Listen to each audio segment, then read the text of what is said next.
গোৱালপাৰাত কংগ্ৰেছৰ ৰণদংকা।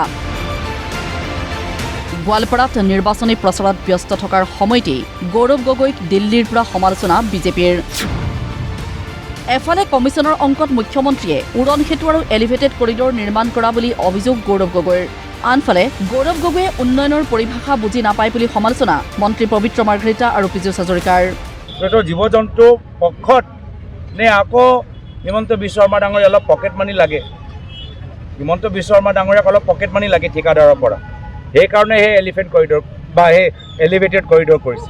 এইবোৰ চব হিমন্ত বিশ্ব শৰ্মা ডাঙৰীয়া যে ফ্লাইঅভাৰৰ ওপৰত বেছি নিৰ্মাণ আজি বেছি গুৰুত্ব কিয় দিয়ে, যে তেওঁ ঠিকাদাৰৰ পৰা কিছু পকেট মানি পায়। আপাৰ আছামৰ পৰা যদি গুৱাহাটীলৈ আহে 1 ঘণ্টাৰ মানুহক কম লাগিব, জীৱ জন্তুও বাচিব, জীৱকুলো বাচিব।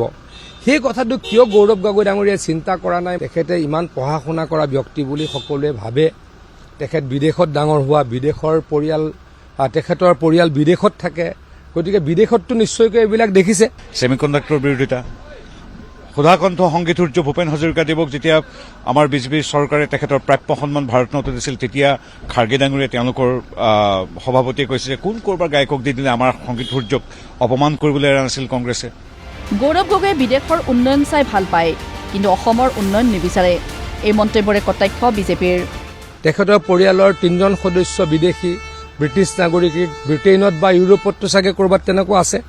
তাৰমানে ইউৰোপত থাকিব লাগে, ব্ৰিটেইনত থাকিব লাগে, অসমত থাকিব নালাগে, অসমৰ ভাল হ'ব নালাগে। সেইকাৰণে গৌৰৱ গগৈ ডাঙৰীয়াই এইবিলাক কাম কৰে, এই কথা কয়। এলিভেটেড কৰিডৰ নহয়, ৰাজ্যবাসীৰ বাবে প্ৰধান প্ৰয়োজনীয়তা আছিল বান আৰু খহনীয়া প্ৰতিৰোধ। এলিভেটেড কৰিডৰৰ ধন বান ৰোধত খৰচ কৰিব লাগিছিল বুলি কৰা মন্তব্যৰ প্ৰতিক্ৰিয়া জলসম্পদ মন্ত্ৰী পীযুষ হাজৰিকা আৰু কেন্দ্ৰীয় বিদেশ ৰাজ্যমন্ত্ৰী পবিত্ৰ মাৰ্ঘেৰিটাৰ। অসমত এতিয়া আৰু খুব বেছি 100 কিলোমিটাৰ মথাউৰি নোহোৱা অঞ্চল আছে, কিন্তু সেই অঞ্চল 100 কিলোমিটাৰত ফিজিবিলিটি কম আছে।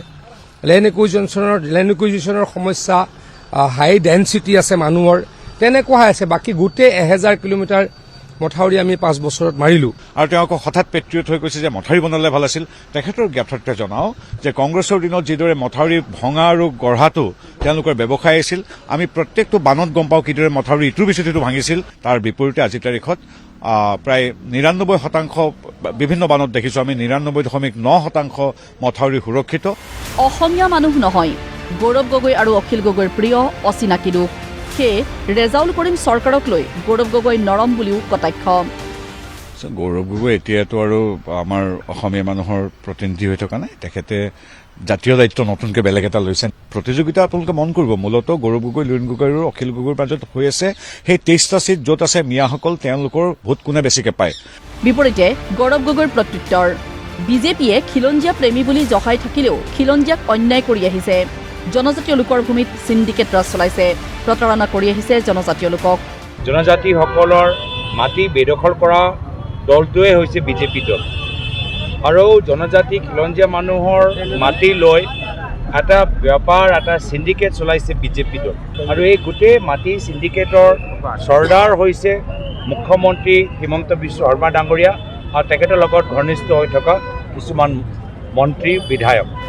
লগতে কয়, বাগৰুম্বা নৃত্যৰে চমক সৃষ্টি কৰিব বিচাৰিলেও বড়োলেণ্ডৰ বাবে কাম কৰা নাই বিজেপিয়ে।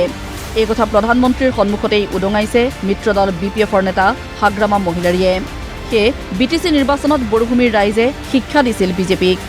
আমাৰ বাগৰুম্বা নৃত্যটো প্ৰধানমন্ত্ৰী আগত প্ৰদৰ্শন কৰিলে, কিন্তু মই আশা কৰোঁ কি তেওঁ প্ৰধানমন্ত্ৰী মোদী ডাঙৰীয়াক সেইটো ক'লে হ'ল যে কিয় এবাৰ BTR নিৰ্বাচনত বিজেপি দলে মুখ ঠেকাচা খালে।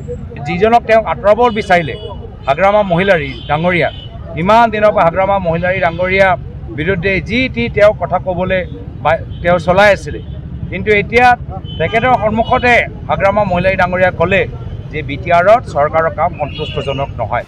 মুঠতে নিৰ্বাচনৰ দিন চমি চপি অহাৰ লগে লগেই অধিক তীব্ৰতৰ হৈছে বাক্যবান। ভালুকডুবিত অনুষ্ঠিত কাৰ্যসূচীত প্ৰাক্তন মুখ্যমন্ত্ৰী তৰুণ গগৈ আৰু জুবিন গাৰ্গক শ্ৰদ্ধাঞ্জলি জ্ঞাপন কৰি আক্ৰমণ গৌৰৱ গগৈৰ। গোৱালপাৰাৰ পৰা বিশ্বজিৎ দাস আৰু দিল্লীৰ পৰা প্ৰাঞ্জল প্ৰতিম দাসৰ ৰিপৰ্ট, প্ৰতিদিন টাইম।